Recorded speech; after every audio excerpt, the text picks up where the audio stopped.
माँ ठाकुर जय, welcome to MTJ Priyanka classes. आज हमारा संधि में देखिए स्वर संधि है।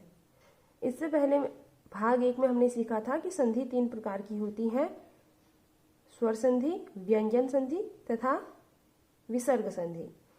आज हम ले रहे हैं स्वर संधि। स्वर संधि के जो मुख्य रूप से हिंदी में स्वर संधियाँ होती हैं वह दीर्घ संधि, गुण संधि, यण संधि, वृद्धि संधि और अयादि संधि होती हैं। संस्कृत में इसके जो बहुत डीपली पढ़ते हैं इसे, उसमें कुछ संधियाँ पूर्व रूप संधि इत्यादि और भी हैं। तो जो स्वर संधि होती है, स्वर को बोलते हैं अच संधि। अब यहाँ पे समझने वाली बात है कि अच क्या है, ठीक है ना। तो हम यहाँ पे समझते हैं अच क्या है। अच एक्चुअली एक प्रत्याहार है। अच क्या है? प्रत्याहार है। प्रत्याहार को समझने के लिए हमें समझना पड़ेगा माहेश्वर सूत्रों को, जो कि पाणिनि द्वारा लिखे गए हैं।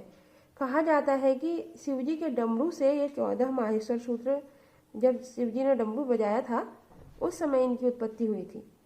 और इन्हें पाणिनि जो ऋषि थे उन्होंने क्या किया, अच्छी तरह से डिनोट करके सिस्टमेटिक वे में रखा। तो पाणिनि के माहेश्वर सूत्रों के नाम से यह प्रसिद्ध है। 14 संख्या होने के कारण पाणिनि के 14 माहेश्वर सूत्र कहे जाते हैं। ये इस प्रकार से हैं: अ इ उण, ऋ ऋक, ए ओं, ऐ औच, हय वरट, लण, यम गण नम, झभय, घड़ दस, जब गड दस, खफ छठत चटतव, कपय सससर हल। एक्चुअली ये क्या है, संस्कृत भाषा के स्वर और व्यंजनों को मिलाकर 14 माहेश्वर सूत्र बनाए गए हैं। इसमें जो अच है, यहाँ पे अ च अच दिख रहा है, यह अच प्रत्याहार है। प्रत्याहार का मतलब होता है संक्षिप्त रूप में कथन, यानी संक्षिप्त कथन, शॉर्ट में लिखना। यहाँ पे अच लिखा है, तो जब भी कोई प्रत्याहार बनाना होता है उसका पहला पूर्ण अक्षर लिया जाता है। इसमें हलंत नहीं होता है पहले अक्षर में, और अंतिम वर्ण जो होता है वह क्या होता है, हलंत वाला होता है। तो इसका मतलब है कि अ से च तक जाना है माहेश्वर सूत्रों में। और उसमें एक और नियम है, वह नियम यह है कि किसी भी हलंत वाले वर्ण को नहीं लेना है। तो यहाँ देखिए हम अच में जाते हैं, ये च तक जाना है, अच हलंत वाला च, और अ से शुरू करना है। तो यहाँ पे हमने लिया अ ई उ। यहाँ पे देखिए ण के पीछे क्या है, हलंत है, तो इसको छोड़ देंगे। फिर यहाँ पे आए दूसरे में री रे, री री। उसके बाद क में हलंत ऐसे छोड़िए, ए ओ। ग में हलंत है, इसे छोड़िए, फिर ऐ औ।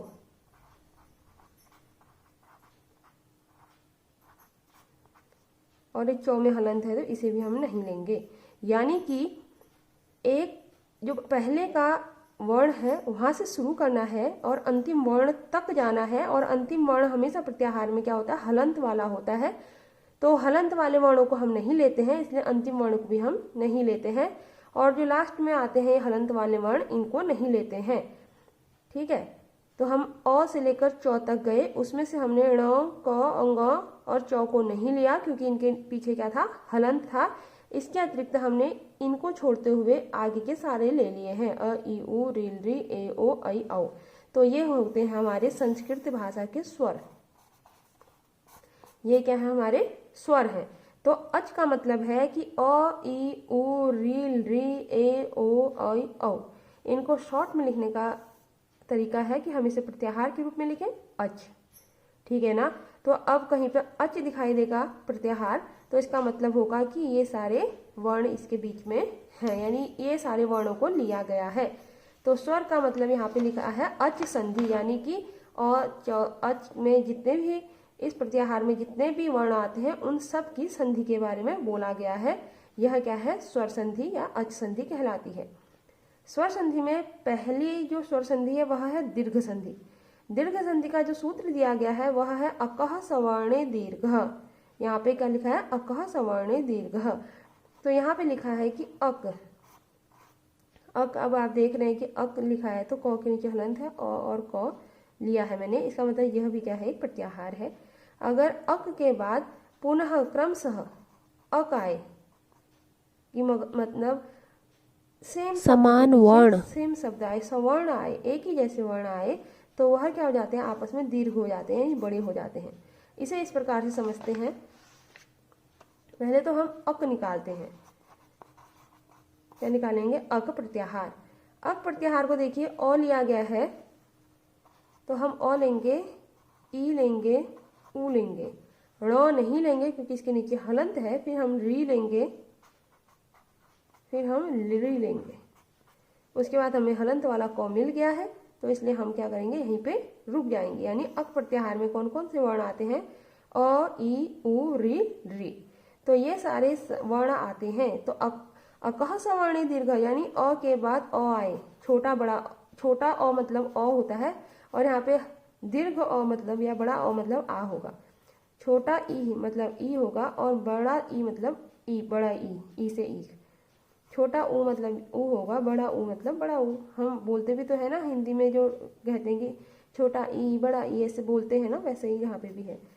ये री है, फिर यहाँ पे री को अगर ज़्यादा लंबा खींच के बोलेंगे तो वो री होगा ऐसे। री जो कि आजकल हम यूज कम ही करते हैं, देखने को हमें वर्णों में कम ही मिलता है, वह भी क्या होगा, छोटा बड़ा री होगा। अगर ऐसा आए तो वह दीर्घ हो जाएगा। दीर्घ मतलब हमेशा बड़ा ही आएगा। ठीक, तो अक तो हम जान गए, अक का मतलब है अ, ई, उ, री। ये यहाँ पे प्रत्याहार में मिला हमें। ठीक है, अकह सवर्णे दीर्घ, यानी अ, ई, उ, री के बाद सेम शब्द आए, अ के बाद अ आए, ई के बाद ई आए, उ के बाद ऊ आए, री के बाद री आए, री के बाद री आए, तो हमेशा बड़ा ही बनता है। हिंदी आजकल हम री और री वाला कम ही रहते हैं, तो यहाँ पे ले लेते हैं। हम इतना सीख लिया तो ले ही लेते हैं। री आए और पुनः री आए, तो यह क्या बनेगा, री बनेगा, दीर्घ री बनेगा। री आए, पुनः री आए, या फिर दीर्घ री आए, तो ये क्या बनेगा, दीर्घ यानी बड़ा री बनेगा। ठीक है, यानी कि अ या आ के बाद अ या आए, या तो अ आए या आ आए। ठीक है, तो क्या बन जाएगा, आ बन जाएगा। छोटी ई बड़ी ई के बाद छोटी ई या बड़ी ई दोनों में से कोई भी आए तो बड़ी ई ही बनेगी। छोटा ऊ बड़े ऊ के बाद छोटा ऊ या बड़ा ऊ दोनों में से कोई भी आए तो बड़ा ऊ ही बनेगा। री ह्रस्व या दीर्घ री के बाद ह्रस्व या दीर्घ री आए तो बड़ा री ही बनेगा, दीर्घ री ही बनेगा। री के बाद री आए तो री ही बनेगा। ठीक है, यहाँ पे अ या आ में से कुछ भी एक आ सकता है, ये मत सोचिए कि दोनों आएंगे, या तो अ ही आएगा या आ ही आएगा। ठीक है, तो इसके उदाहरण देख लेते हैं कुछ। यहाँ पे देखिए,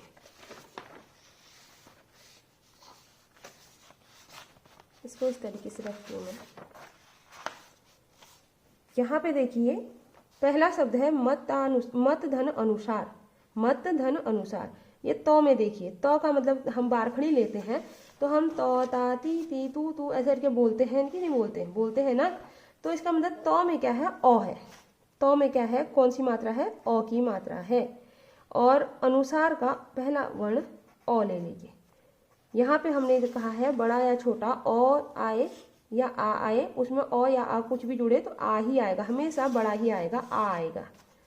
ठीक है, तो यहाँ पे तो हमारा पता है कि तो में से हमने अ अलग कर लिया। अब यहाँ पे इसको विस्तृत रूप से समझते हैं। अगर हमने मत में तो में से अ अलग कर लिया, यानी मत तो, इसका अ हमने नीचे ले लिया। अनुसार का हमने अ अलग कर लिया, अ नीचे ले लिया, नुसार ऊपर रख दिया। ठीक है ना।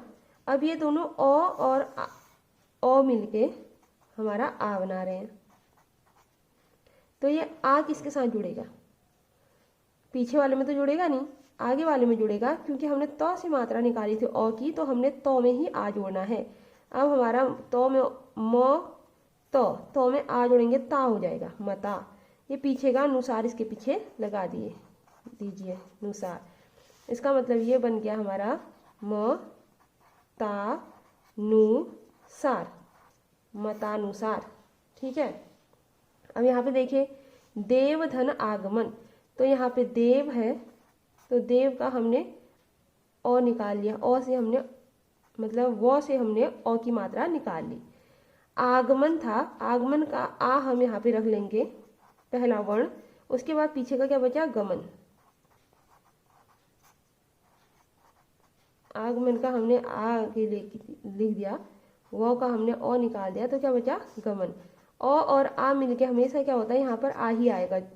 ठीक है, तो यहाँ पे हमने देव में मात्रा डालो आ की, देवा, फिर पीछे का बच गया गमन, तो इसका मतलब हो गया देवागमन, देवागमन, देवागमन। परीक्षा धनार्थी में श का आधा श हो जाएगा और उसकी आ की मात्रा हम बाहर निकाल लेंगे, अर्थी के अ की मात्रा हम बाहर निकाल देंगे, तो आ धन अ बराबर हो जाएगा आ। तो क्ष की मात्रा निकाली थी, श में ही मात्रा जुड़ेगी, तो प में कुछ नहीं रहेगा, री का री ही, प का प उतरेगा, री का री उतरेगा। श से छत्री था, तो श से छत्री से हमने मात्रा निकाली थी, तो लगाएंगे भी श से छत्री में ही, जिससे मात्रा निकाली होती है, हटाई होती है, अलग की होती है, उसी को मात्रा देंगे। तो यहाँ पे मात्रा आ रही है आ की। परीक्षा, यहाँ पे अ तो नीचे चले गया था मात्रा संधि करने के लिए, तो परीक्षा पीछे से बच गया थी, परीक्षार्थी। महाधन आत्मा में ह से हम आ की मात्रा अलग कर लेंगे, हा मतलब ह में आ की मात्रा, तो ह से आ की मात्रा अलग कर ली, आत्मा की आ की मात्रा ये है, तो संधि होगी आ और आ में, आ और आ में संधि होगी, तो बड़ा दीर्घ आएगा आ।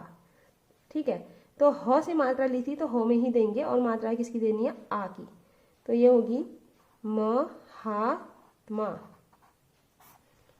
अब यहाँ पे देखिए वी का मतलब होता है, ये इस वी का मतलब अगर हम इसको पाठ करेंगे तो इसमें होगा व, हलंत वाला व, धन, छोटी ई की मात्रा। ठीक है, तो छोटी ई की मात्रा में इसको भी, ये इसका पहला वर्ण यानी कि छोटी ई ले लेंगे। छोटी ई में ई जुड़ेगा तो हमेशा बड़ी ई आती है, तो यानी हमारी बड़ी ई की मात्रा लगेगी, किस में लगेगी, जिससे हमने मात्रा अलग की है।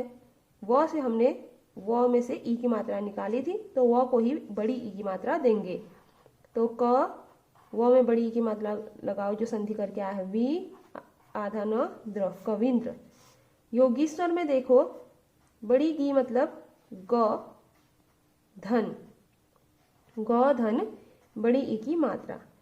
ठीक है, तो गी का बड़ी ई की मात्रा ले ली, ईश्वर की बड़ी ई की मात्रा ले ली, ई धन ई, चाहे वो छोटी हो चाहे बड़ी ई हो, जुड़ने पर तो हमेशा बड़ी ई ही बनाती है। तो योगीश्वर में गौ में छोटी ई की गौ में बड़ी ई की मात्रा निकाली थी, बड़ी ई में बड़ी ई जुड़ के बड़ी ई ही आई, तो योगीश्वर, तो गौ को ही मात्रा देंगे, योगीश्वर। भानु धनुदय में देखो इसके छोटे नो ना नी नी नु को लेंगे तो नौ धन छोटा ऊ, और इसका पहला अक्षर ले ली, वर्ण ले लीजिए ऊ, छोटा ऊ दोनों मिलके बनेंगे बड़ा ऊ। ठीक है, बड़ा ऊ में मिले तब भी बड़ा ऊ बनेगा, छोटा ऊ छोटे ऊ में मिले फिर भी बड़ा ऊ बनेगा। किसी भी प्रकार का ऊ आपस में मिले, छोटे बड़े, बड़े छोटे, जो जैसे भी मिले या छोटे छोटे, हमेशा बनेगा, मात्रा तो जुड़कर दीर्घ संधि में बड़े ऊ की ही आएगी। तो बड़ा ऊ आया यहाँ पर, किससे निकाला गया था, नौ से निकाला गया था, तो नौ, तो नौ को ही मात्रा देंगे, भा, नौ में बड़े ऊ की मात्रा ये वाले ऊ की, भानु दय। ठीक है, इसमें से देखिए इसकी ये लास्ट वाले को पकड़े हम, इसके फर्स्ट वाले को पकड़े, मात्राओं का खेल चल रहा है, स्वर संधि है तो मात्राओं के बारे में ही हम बात करेंगे। घ में ऊ की मात्रा छोटा घू है, तो ये इसका मतलब है घ धन छोटा ऊ, और इसका पहला वर्ण है बड़ा ऊ।